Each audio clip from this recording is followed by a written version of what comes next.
Is the cheapest name brand action camera you can get on Amazon any good? Let's find out. What's up everyone, I'm the Everyday Dad. If I can figure it out, you can figure it out. And welcome back to reviewing the cheapest. That's where we go out and we find the cheapest tech, the cheapest cameras, the cheapest lenses, the cheapest whatever. We go out and we find out, hey, is it actually any good? Or is it a cheap piece of crap?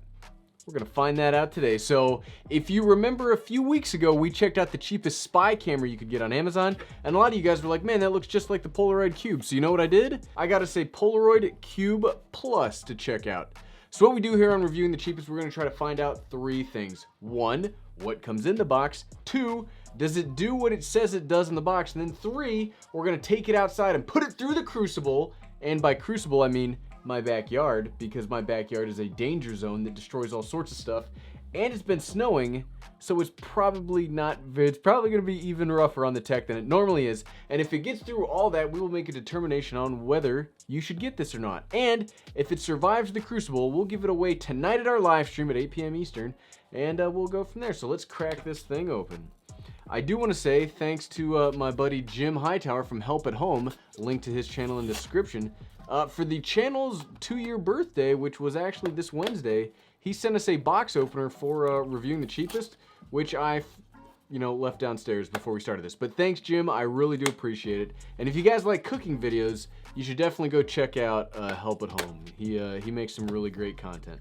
So let's get this thing open, and we'll find out what comes in the box. Now, I've never used the Polaroid Cube before, but like I said, a lot of you guys were asking about it. You were like, wait, check out the Polaroid Cube. And I was like, I've never actually used one before. I've seen them in the stores before, but I was like, yeah, it was too good. It was too good of an idea to pass up, especially after we did that spy cam that basically looked exactly like the darn thing. So let's get this. How do we get this out of here? Come on. Come on. Don't be like that. Don't make me, hurt you. That's for the crucible. That's not for me inside right now to hurt. There we go. Okay. Okay. Boom. Ooh, it comes with some nice stuff. Let's check it out here. Come on. Come on, don't be afraid. Don't be afraid. You gotta make your way out of that. And another good thing is this is the first, we just very recently reworked the studio here. So the overhead shot is now in a new way. We've got a new table. I'm just very excited to see how this all works, because this is a brand new setup that we're trying right now. So what comes in the box?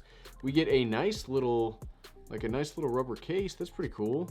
With a wrist strap. We know how much we use wrist straps around here, right? Okay, so that's pretty cool.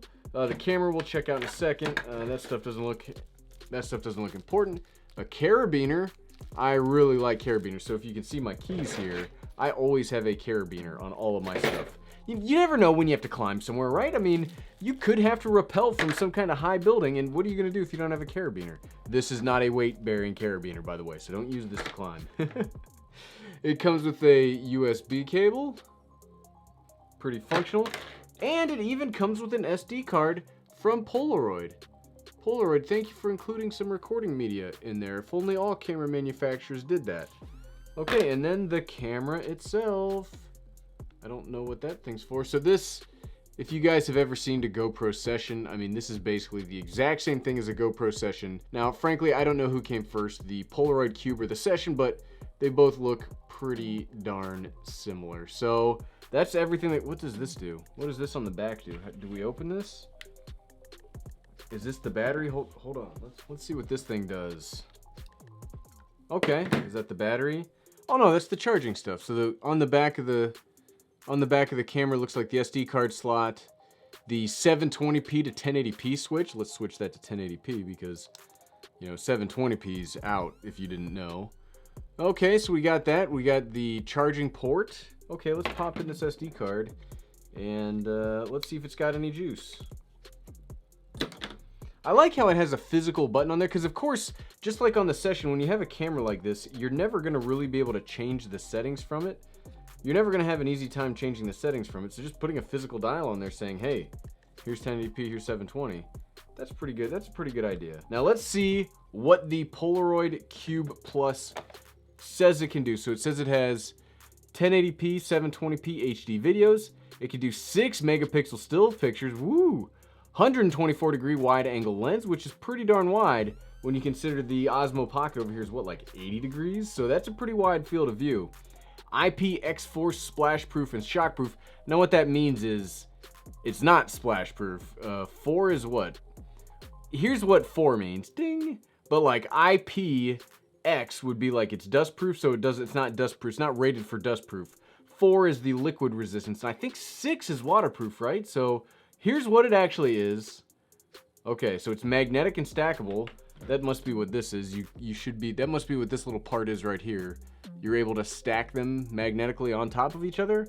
I don't know why you would do that, but you know. Image stabilization, we'll try that when we go outside for the vlogging test. Low light capability, up to an hour and a half of battery life. That's pretty legit. Micro SD card up to 180 gigabyte. That's also pretty good. And a microphone and an LED. Okay. What do we? It says video camera, USB charger, micro SD card, bumper case. Yep. Image stabilization, low light, shockproof, splashproof. They gotta stop saying that because that's not a true statement. So yep. We saw that. We saw that stuff. Okay, so what do the books look like? Cube Act 2. I don't know what Cube Act 2 means, but here's the quick start guide. So we're gonna hit it twice to record, hit it once to stop, and hit it once to take a picture. Got it. I like that it's pretty simple, and I like gear that is just simple. Warranty, because you got to make sure your Polaroid Cube is under warranty, right? So let's turn it on. Let's see if we can do an indoor test real quick. If it's got any kind of battery in it. Does it have any battery life? So what we're going to do, we're going to pause this real quick. We're going to charge this up, and we're going to do a quick indoor test of it. But you don't have to wait for that. Just I get to wait for that. Hooray. Nature of being the content creator. But through the magic of editing... Okay, welcome back. So we let it charge for a couple minutes, not too long, and let's, without further ado, 1, 2. Okay, I think we're recording right now. So this is like an indoor/studio test of the Polaroid Cube. What is this called? The Polaroid Cube Act 2 Plus HD whatever. So I do have it currently set to 1080p. I believe it does that in 30 frames per second. So this is the indoor image quality of the Polaroid Cube. Now again, like the Spy Cam last week and like the GoPro Sessions, it's really small. There's you guys up there. There's main camera number 1. There's alternate camera. There's alternate camera number 2. Now I do really like small cameras like this. I really like the GoPro Sessions because of how you can just like fit it anywhere and nobody's like, oh, look at this big camera. It's just like a tiny little camera that just works. So I'm very interested to see in how the audio sounds and how the image quality looks, because what you've seen so far is just straight out of the camera. I'm not using my big microphone. Everything straight out of the camera unless the audio is terrible. If it's terrible, you're going to continue to hear my Rode Video Mic Pro Plus. If it's okay, well then this is the audio out of the Polaroid Cube Plus Act 2, whatever it is, whatever this thing's darn called, that I continue to forget. So, okay, back to the, well, you guys are already here. There's no like back to the video. So we finished it up. Okay. You already know how that looks. I've got to review it, and as I'm reviewing it, let's hop outside to do the outdoor vlogging test, where we're going to test out the stabilization a little bit, but also, the Crucible. See you out there. Okay, so welcome back, everybody, to the outside test of the Polaroid Cube. If you have not been following me on Twitter or paying attention to the Everyday Dad, which you should absolutely follow me on Twitter because that's where all the important stuff happens, I very recently broke my toe and I forgot. And then doing that jump right there sucked pretty bad. Okay, so, my discomfort aside, let's pop this on. So we're gonna make this as fair as possible. We do the Crucible test here in just a second. So let's pop it, let's just do the whole thing where we put it in this little case here. Because we gotta be responsible. Responsible technology owners, right? Okay, so let's turn it on. It makes noises, right? There it goes. Okay, I think that means it's ready, so 1, 2. Does that mean it's recording? Initial problem design of this thing, when you put it in this little case, you can't see if it's actually recording or not because there's a little light right there. Can you guys see it? Can you guys see the little light and I just stopped the recording. But there's a little light on top and that's what shows you when it's recording. That's a 1, 2. Okay, there we go. What's up, everybody? This is the outdoor image quality of the Polaroid Cube Plus second version, volume 2, whatever they're calling it. And so here you go. So it did say it has stabilization built into it, but as we saw indoors, that stabilization is terrible, like unusable. So let's see as we're wandering around the Crucible here before the real show starts. Is the stabilization any good? I assume it's not, because here's one of the problems, right? So when you talk about small cameras like the Polaroid Cube, the GoPro Session, stuff like that, the lighter a camera is, like, the more your finger jitters, like the more your just natural body jitters will affect the footage. And for some of us, you know, big caffeine addicts like, you know, me, that is a real big problem. So if the stabilization is not good, the lighter the camera is, the more obvious the bad stabilization is. And this one's pretty bad. The audio was okay. I found the audio to be not the greatest, but for the price it was usable. And yeah, so this has been the outdoor video quality. Here again, oh, we gotta fix you over here. 1, 2. Nope, whoops, I did that wrong. 1, 2, 3.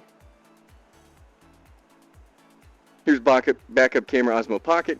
Here's main camera Nikon Z6. Here, let's take a selfie. Hey guys, that's you, that's me.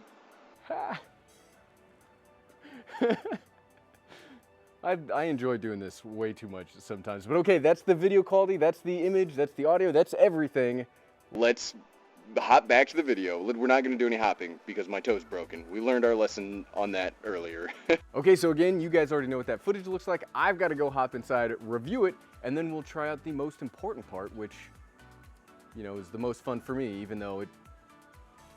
we don't just do this to try to break things. We like learning about it. Like, things generally have been surviving. We're on a kick of survival, so hopefully we'll be able to keep on the surviving with the Polaroid Cube, but I'll be right back. Okay, and we're back. We definitely learned our lesson about jumping. I thought it looked pretty good for a cheap action camera. The audio was, it was pretty rough. The stabilization was but the image quality kind of held it all up, and when it all is combined together, it actually works out pretty good for the price, in my opinion. But now, it's time for the most important part where we find out, is it actually a cheap piece of crap, or can you go buy this, use it a little bit, and if you accidentally drop it or you were a little rough on it, or will it fall apart? That's the most important question we're going to tackle today. So what we're going to do here is we're going to drop it 4 times, and at the end of the 4th time, we're going to see, does it still work? Does it still turn on? Does it still record video? If it does, then yes, we've got another survivor here in the Crucible, and we will be giving this away again tonight at 8 p.m. Eastern. So let's give it a shot. Number 1.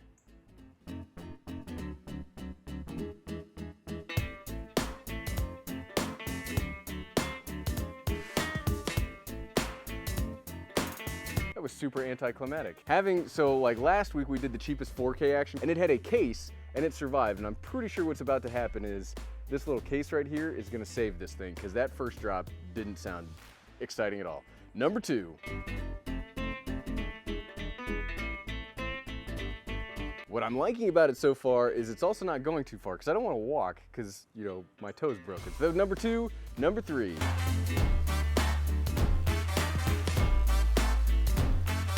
Okay, so from now on, when we review something, we're gonna put it in a rubber case, because this isn't going anywhere, which is awesome. And I also don't think, I mean, it's not taking any damage. I guess there's a little bit of scratches on the case itself, but here's number 4.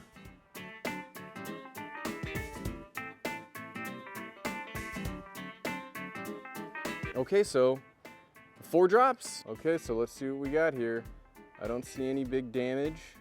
I see some scratches on the rubber body, but that's not like a huge deal, because that's what the rubber body's there for. Okay, moment of truth. Well, let's take it out of the case for the moment of truth, because you won't be able to see it. Because of this stupid light. So does it turn on? All right, it's turning on. Is it recording? Oh, right, I forgot the SD card. One second. Okay, we're back. We forgot the SD card. So 1, 2. It's recording, so I think we've got another success story here on Reviewing the Cheapest. Hey, there's us again. That's so awesome. I love it. I love it when things survive the Crucible. When we first started out, we had a lot of things being destroyed, but I'm really excited to see that stuff starting to survive, because it's more fun for me when I can actually find you guys some good cheap tech. It's not as much fun when it just breaks and falls apart, though it's pretty satisfying to break the stuff in the Crucible. But either way, so would I recommend the Polaroid Cube? So for the price, the 1080p is pretty good. The audio's not the best, but I would say it's usable. The stabilization doesn't really work that well at all. But again, I'm kind of spoiled by the GoPro Hero 7 Black anymore. But I would recommend this if you want a small action camera that you can just take anywhere. I mean, look how small this thing is. It is pretty rugged, especially when you put it in this rubber case that I now have inside out. I also like this little port on the back here that keeps all of the, you know, the SD card, the HDMI, it keeps all of the functions of the camera protected behind this. This is probably a little better. I would use this in more situations than I would use something else that's IPX4 rated, because I feel like this is more waterproof than a lot of the action cameras that I get in here, some of which are called waterproof. Was it the most expensive? Nope. Was it the highest quality? Absolutely not. But it was the cheapest. Thanks for watching.